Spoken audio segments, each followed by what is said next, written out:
Real talk lang, hindi mo kailangan ng 1 million subscribers para kumita dito sa YouTube.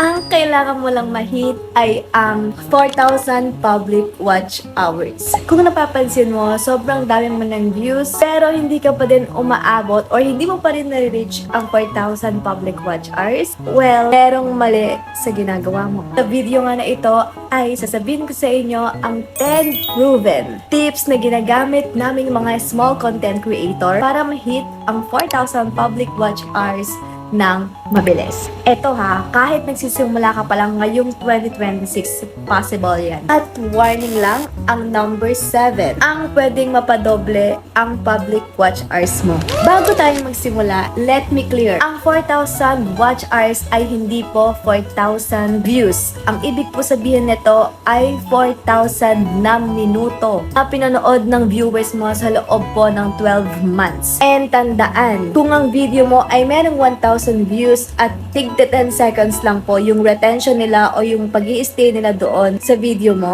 wala ding mangyayari. So, kaya panoorin mo to hanggang sa dulo.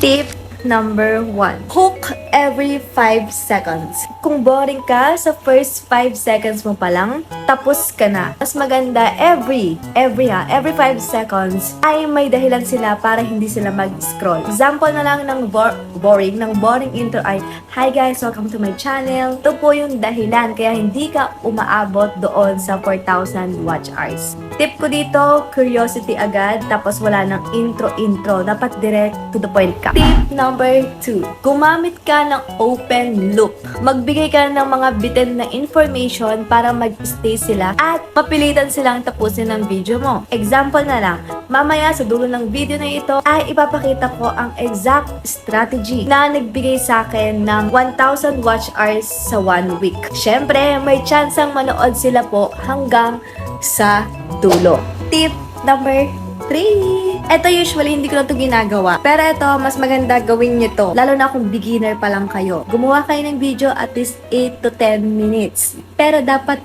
quality yung video. Hindi boring, may value. Kasi kung long videos ang ginawa mo, tapos ang boring, wala din pong mangyayari. I-target mo at least 8 to 10 minutes, lalo na kung nagsisimula ka pa lang, para mas mataas ang chance na makaipon ka ng watch hours. Tip number 4, cut dead air. Lahat ng post, yung mga dead silence, tanggalin mo yan. Dapat fast pacing. Kasi mapupunta yon sa high retention. Kapag kasi puro ka dead scene, maboboring sila. At syempre, pag walang ganong scene, mas tatagal sila sa video mo. Tip number 5.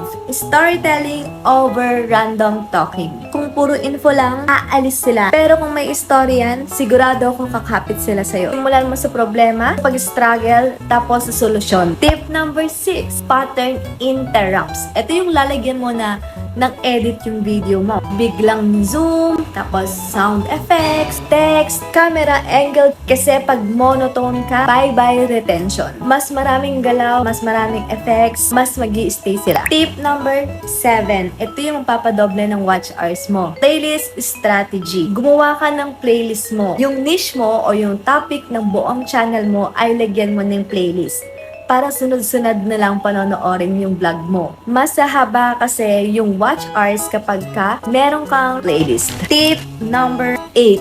Strong end screen. Sa last 20 seconds mo, wag mo silang pababayaan. Sabihin mo kung nagustuhan mo tong vlog na to or kung meron ka natutunan sa video na ito, panoorin mo ang next video. So, sa mga hindi nakakalam, ito po yung end screen by the word itself. Pag natapos na yung vlog mo or bago matapos yung vlog mo, ay lalabas po yung end screen.